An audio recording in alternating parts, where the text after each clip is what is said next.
Hi everyone, welcome back to my channel. நம்ம இன்றைக்கி என்ன ரெசிபி பார்க்க போகிறோன்னா, ரொம்பவே ஹெல்த்தியான ஒரு ஸ்நாக்ஸ் ரெசிபி தான் பார்க்க போகிறோம்.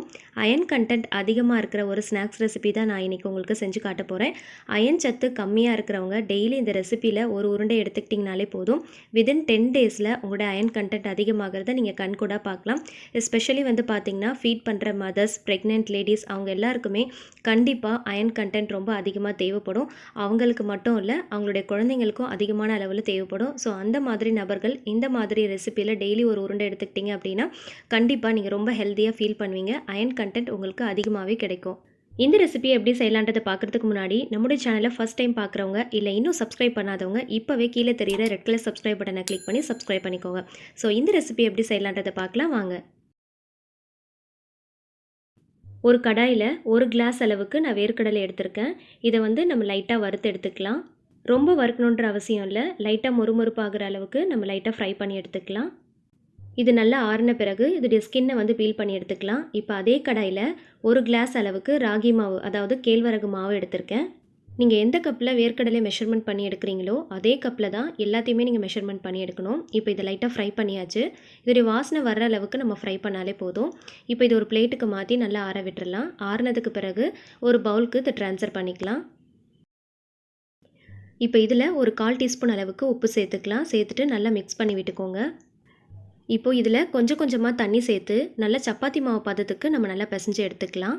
இதில் நீங்கள் ஒரேடியாக தண்ணி சேர்த்துறாமல் கொஞ்சம் கொஞ்சமாக தண்ணி சேர்த்து நல்லா சப்பாத்தி மாவு பதத்துக்கு நல்லா சாஃப்டாக பிசைஞ்சு எடுத்துக்கோங்க. அப்போ தான் இந்த ரெசிபி நல்லாயிருக்கும். இப்போது மீடியம் சைஸில் ஒரு உருண்டை போல் பிடிச்சிக்கோங்க. இதை இந்த மாதிரி ஒரு பாலித்தீன் கவர் யூஸ் பண்ணியோ இல்லைனா வாழை இலை யூஸ் பண்ணியோ இந்த மாதிரி நம்ம தட்டிக்கலாம். இப்போ ராகி மாவு அடைலாம் செய்வோம் இல்லையா, அந்த மாதிரி ஷேப்புக்கு நம்ம நல்லா ரவுண்டாக தட்டி எடுத்துக்கலாம். இப்போது ஒரு தோசைக்கல்லை நல்லா ஹீட் பண்ணிக்கோங்க. நல்லா ஹீட் ஆனதுக்கப்புறமா நம்ம தட்டி வச்சுருக்கிற இந்த ராகி மாவை இதில் போட்டு நம்ம சுட்டு எடுக்க போகிறோம். இதை சுற்றியும் நீங்கள் விருப்பப்பட்டிங்கன்னா கீ அப்ளை பண்ணிக்கலாம். அப்படி இல்லைனா நீங்கள் ஆயில் கூட அப்ளை பண்ணிக்கலாம். நான் இது கொஞ்சம் டேஸ்ட் நல்லா இருக்கணும் அப்படிங்கிறதுக்காக லைட்டாக கீ அப்ளை பண்ணியிருக்கேன். இது 2 பக்கமும் திருப்பி போட்டு நல்லா பொன்னிறம் ஆகிற வரைக்கும் நம்ம சுட்டு எடுத்துக்கலாம். நீங்கள் ஆயிலுக்கு பதிலாக கீ அப்ளை பண்ணி இந்த மாதிரி சுட்டு எடுத்தீங்க அப்படின்னா டேஸ்ட் ரொம்ப நல்லாயிருக்கும். இதே மாதிரி நம்ம தட்டி வச்சுருக்கிற எல்லாத்தையுமே சுட்டு எடுத்துக்கலாம்.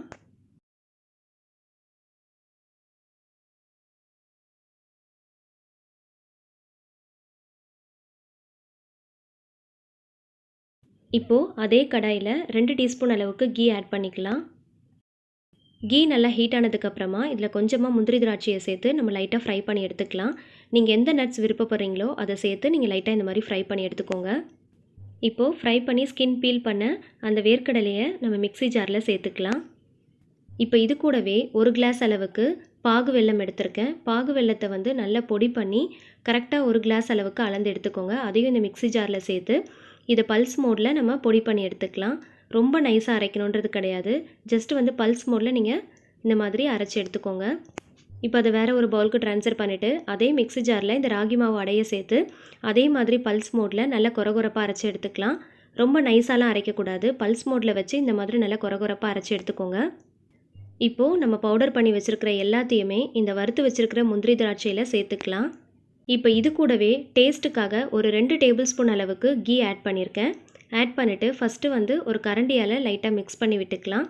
இப்போது இதை உங்களுடைய கைகளால் நல்லா அழுத்தி பிசைஞ்சிங்க அப்படின்னா இது நல்லா நம்ம சேர்த்துருக்கிற அந்த வெல்லம் நல்லா உருகி வரும். நமக்கு உருண்டை பிடிக்கிறதுக்கு வசதியாக இருக்கும். தண்ணிலாம் நீங்கள் எதுவுமே சேர்க்கக்கூடாது. நீங்கள் அழுத்தி பிசைஞ்சாலே நம்ம சேர்த்துருக்கிற அந்த வெல்லமே உருகி கரெக்டான பதத்துக்கு வரும். நீங்கள் உருண்டை பிடிக்கிறதுக்கு முன்னாடி லைட்டாக நல்லா கீயோ இல்லை ஆயிலோ அப்ளை பண்ணிவிட்டு இந்த மாதிரி உருண்டையாக பிடிச்சி எடுத்துக்கலாம். நீங்கள் ஆயிலுக்கு பதிலாக கீ அப்ளை பண்ணிவிட்டு உருண்டை பிடிச்சிங்க அப்படின்னா டேஸ்ட் ரொம்பவே நல்லாயிருக்கும். அவ்வளோதாங்க, அயன் கண்டென்ட் ரொம்பவே அதிகமாக இருக்கிற இந்த சிமிலி உருண்டை ரெசிபி ரொம்பவே சூப்பராக தயாராகிடுச்சு. ஸோ இந்த ரெசிப்பியை உங்கள் வீட்டில் இருக்கிற குழந்தைங்கள்லேருந்து பெரியவங்க வரைக்கும் எல்லாருக்குமே டெய்லி ஒரு உருண்டை கொடுத்து பாருங்கள். அயன் கண்டென்ட் வித்தின் 10 டேஸில் அதிகமாகிறத நீங்கள் கண்கூட பார்க்கலாம். முக்கியமாக ப்ரெக்னென்ட் லேடிஸ் அண்ட் ஃபீட் பண்ணுற மதர்ஸ்க்கு இது ரொம்ப யூஸ்ஃபுல்லாக இருக்கும். இந்த ரெசிபியை நீங்கள் செஞ்சு ஒரு ஏர்டைட் கண்டெய்னர் பாக்ஸில் ஸ்டோர் பண்ணி 1 வீக் வரைக்கும் நீங்கள் தாராளமாக யூஸ் பண்ணிக்கலாம். ஸோ ரொம்பவே டேஸ்டியான ஹெல்த்தியான இந்த ரெசிபி உங்கள் எல்லாருக்குமே ரொம்ப பிடிச்சிருக்கும்னு நினைக்கிறேன். கண்டிப்பாக நீங்களும் உங்கள் வீட்டில் ட்ரை பண்ணி பாருங்கள். இந்த வீடியோ உங்களுக்கு பிடிச்சிருந்துச்சுன்னா மறக்காமல் லைக் பண்ணுங்கள், உங்களோட ஃபேமிலி அண்ட் ஃப்ரெண்ட்ஸ் கூட ஷேர் பண்ணுங்கள். மோரோவர் உங்களோட ஃபீட்பேக் அண்ட் சஜஷனை மற்றவங்ககிட்ட ஷேர் பண்ண ஆசைப்பட்டீங்கன்னா கீழே இருக்கிற கமெண்ட் செக்ஷனில் மற்றவங்க கிட்ட ஷேர் பண்ணுங்கள். இந்த மாதிரி இன்னும் நிறைய இன்ட்ரெஸ்டிங்கான ரெசிபிஸ் நம்மளோட சேனலில் அடுத்தடுத்து அப்லோட் ஆக போகுது.